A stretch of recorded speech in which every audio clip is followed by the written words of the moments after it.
Salam Bapak Ibu yang dikasihi Tuhan. Senang bertemu kembali pada pagi hari ini dalam suasana yang sungguh-sungguh menggembirakan. Pagi ini kita akan mendengarkan firman Tuhan yang tertulis di dalam Kisah Para Rasul pasal pertama ayatnya yang ketiga, di mana kita sudah merayakan 2 kali pesta kebangkitan Tuhan kita Yesus Kristus, yaitu Paskah. Mari kita mendengar firman Tuhan. Untuk kita hari ini, kita berdoa. Bapa yang agung dan mulia, Allah yang kami sembah dalam Yesus Kristus Tuhan yang bangkit dan menang itu. Terima kasih Tuhan untuk anugerah kehidupan yang Tuhan berikan bagi kami saat ini. Kami bersyukur untuk penjagaan pemeliharaanmu dalam hidup kami, sehingga kami boleh menerima anugerah hidup ini karena kebaikan-Mu ya Tuhan. Sebelum kami memulai segala aktivitas kami sepanjang hari ini, biarlah Tuhan kami mau diajar, dituntun, dan dibimbing oleh firman-Mu, sehingga kami hidup berdasarkan kebenaran-kebenaran firman-Mu ya Tuhan. Berkati hati dan pikiran kami, berkati firman-Mu yang akan kami dengarkan untuk boleh kami lakukan. Di dalam Yesus Kristus Tuhan yang bangkit itu kami berdoa kepadamu. Amin. Demikian firman Tuhan yang tertulis dalam Kisah Para Rasul pasal pertama ayatnya yang ketiga. Kepada mereka ia menunjukkan dirinya setelah penderitaannya selesai, dan dengan banyak tanda ia membuktikan bahwa ia hidup. Sebab selama 40 hari ia berulang-ulang menampakkan diri dan berbicara kepada mereka tentang kerajaan Allah. Kepada mereka ia menunjukkan dirinya setelah penderitaannya selesai, dan dengan banyak tanda ia membuktikan bahwa ia hidup, sebab selama 40 hari ia berulang-ulang menampakkan diri dan berbicara kepada mereka tentang kerajaan Allah. Demikian firman Tuhan. Ada sebuah syair lagu yang mengatakan, sebab dia hidup ada hari esok. Artinya kebangkitan Yesus Kristus yang kita rayakan dan yang kita imani senantiasa memberi pengharapan akan hari esok yang lebih baik. Demikian juga yang terjadi dalam kehidupan murid-murid para rasul pada waktu Yesus bangkit. Tuhan Yesus yang bangkit itu menampakkan diri berulang-ulang, dikatakan di sini selama 40 hari, agar para murid rasul-rasul yang pada waktu itu dicekam dan terasa memiliki ketakutan-ketakutan dalam kehidupan mereka pasca kematian Yesus Kristus yang menjadi Tuhan dan Juru Selamat itu, mereka dikuatkan kembali. Mereka diberi pengharapan akan setiap pekerjaan-pekerjaan yang mereka akan lakukan di masa-masa yang akan datang. Mereka diberi amanat untuk memberitakan kerajaan Tuhan dalam kehidupan yang akan mereka jalani. Saudara-saudara yang dikasihi Tuhan Yesus Kristus dimanapun berada, firman Tuhan ini ingin juga memberikan pengharapan kepada kita, agar kita boleh menjalani hari-hari yang dianugerahkan oleh Tuhan kepada kita dengan sebuah pengharapan, dengan keberanian, dengan menghilangkan rasa takut akan masa depan kita di dalam dunia ini. Kita tahu semua hidup kita masih terasa mencekam. Bahkan negara kita ini senantiasa sedang di dalam berbagai bentuk pelayanan-pelayanannya untuk memberikan rasa aman, memberikan kebaikan-kebaikan di tengah-tengah kehidupan berbangsa dan bernegara saat ini dengan wabah pandemi virus corona ini. Walaupun ada beberapa daerah sekarang sudah menetapkan PSBB, pembatasan sosial besar-besaran, termasuk Provinsi Banten, Provinsi Jakarta, Provinsi DKI Jakarta, Provinsi Jawa Barat, dan yang ada di sekeliling Provinsi DKI Jakarta ini.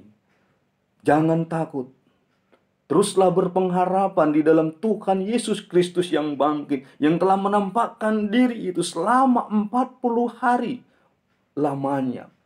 Dia sedang memberikan pengajaran, penguatan, memberikan pengharapan kepada murid-murid untuk terus bekerja, terus berkarya, bahkan terus memberitakan firman Tuhan, kerajaan Tuhan dalam kehidupan mereka. Karena itu, kebangkitan Yesus Kristus memberi dua hal makna yang terdalam. Selain ada banyak makna yang lain di dalam kebangkitan Tuhan Yesus Kristus itu dalam kehidupan orang percaya. Memberi kita sebuah harapan. Makna kebangkitan Kristus itu dalam Efesus 1 ayat 18 sampai dengan 21. Kuasanya atas kematian adalah harapan yang hidup. Dia berjanji untuk menyediakan semua yang kita butuhkan untuk hidup ini dan untuk hidup yang akan datang dalam kekekalan. Sekali lagi, makna kebangkitan Yesus Kristus ialah memberi kita sebuah harapan. Kuasanya atas kematian adalah harapan yang hidup. Dia berjanji untuk menyediakan semua yang kita butuhkan untuk hidup ini dan untuk hidup yang akan datang dalam kekekalan. Efesus 1 ayat 18 sampai dengan 21. Dan supaya ia menjadikan mata hatimu terang, agar kamu mengerti pengharapan apakah yang terkandung dalam panggilannya, betapa kayanya kemuliaan bagian yang ditentukannya bagi orang-orang kudus, dan betapa hebat kuasanya bagi kita yang percaya sesuai dengan kekuatan kuasanya yang dikerjakannya di dalam Kristus dengan membangkitkan dia dari antara orang mati dan mendudukkan dia di sebelah kanannya di sorga, jauh lebih tinggi dari segala pemerintah dan penguasa dan kekuasaan dan kerajaan dan tiap-tiap nama yang dapat disebut, bukan hanya di dunia ini saja, melainkan juga di dunia yang akan datang. Efesus pasal pertama ayat 18 sampai dengan 21. Kebangkitan Kristus memberi kita sebuah harapan. Yang berikutnya, makna kebangkitan Kristus dalam hidup kita ialah mengingatkan kita akan kedatangannya kembali. 1 Tesalonika 4 ayat 14. Demikian firman Tuhan. 1 Tesalonika 4 ayat 14.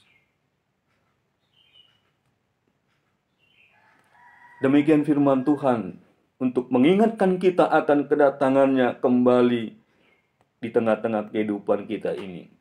Karena jika kita percaya bahwa Yesus telah mati dan telah bangkit, maka kita percaya juga bahwa mereka yang telah meninggal dalam Yesus akan dikumpulkan Allah bersama-sama dengan Dia.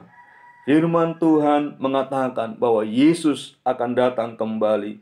Meskipun tidak ada yang tahu hari atau jamnya, kita percaya kata-katanya benar. Lebih daripada itu, semua orang percaya akan diangkat, akan dibawa bersama dengan Dia ke awan-awan, berkumpul dan menikmati hadiratnya. Karena itu Bapak Ibu yang dikasihi Tuhan dalam Yesus Kristus yang bangkit itu, selama 40 hari murid-murid diajar dan diperlihatkan oleh Tuhan, membuktikan bahwa ia hidup, sebab selama dia ada bersama-sama dengan murid-murid, dengan rasul-rasul, ia menampakkan diri dan berbicara kepada mereka tentang kerajaan Allah. Bukan tentang yang lain, tetapi tentang kerajaan Allah. Dan ini yang mau kita lakukan selama 40 hari ke depan ini. sebelum kita merayakan hari kenaikan Yesus Kristus Tuhan, mari kita latih diri kita, mari kita latih keluarga kita latih istri, suami, anak-anak kita untuk terus memberitakan kerajaan Allah, membicarakan kerajaan Allah bersama-sama dengan keluarga kita dalam saat-saat seperti ini yang sungguh-sungguh harus kita pakai, kita pergunakan secara maksimal agar kita mengerti makna kehadiran kita di tengah-tengah dunia saat ini. Kita mengerti apa tujuan Tuhan memberi kehidupan bagi kita. Kita mengerti apa makna kehidupan yang kita miliki dalam kerajaan Allah. Mari kita kerjakan tujuan-tujuan kerajaan Allah di tengah-tengah kehidupan keluarga kita, di tengah-tengah kehidupan kita di dunia ini. Beritakanlah Injil kerajaan Tuhan, baik atau tidak baik waktunya. Kita akan ditemani, diberi pengharapan, diberi setiap apa yang kita perlukan. Jangan takut, Tuhan beserta kita sekaliannya. Amin, kita berdoa. Terima kasih Bapa dalam surga.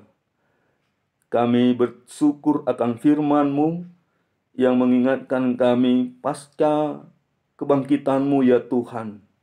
Engkau bersama-sama dengan para rasul, murid-murid-Mu selama 40 hari, bahkan menampakkan diri sampai kepada 500 orang. Tuhan, itu bukti bahwa Engkau adalah Allah yang hidup, Allah yang benar, Allah yang sungguh-sungguh menepati janji-Mu, memberi kekuatan, memberi pengharapan bagi mereka dan kami yang hidup saat ini. Tuhan, kami percayakan hidup kami sepanjang hari ini, bahkan 40 hari ke depan ini Tuhan. Kami ingin belajar taat akan firman-Mu. Kami ingin membicarakan kerajaan Tuhan di tengah-tengah keluarga kami. Apa maksud, tujuan, kehendak-Mu yang boleh kami jalani, kami lakukan selama hidup kami di dunia ini.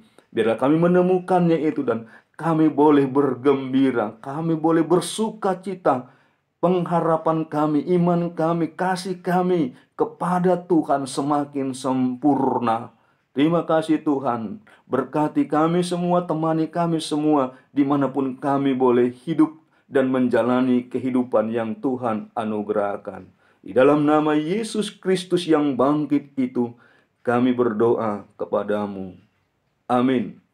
Salam. Selamat beraktivitas. Tuhan memberkati kita sekaliannya.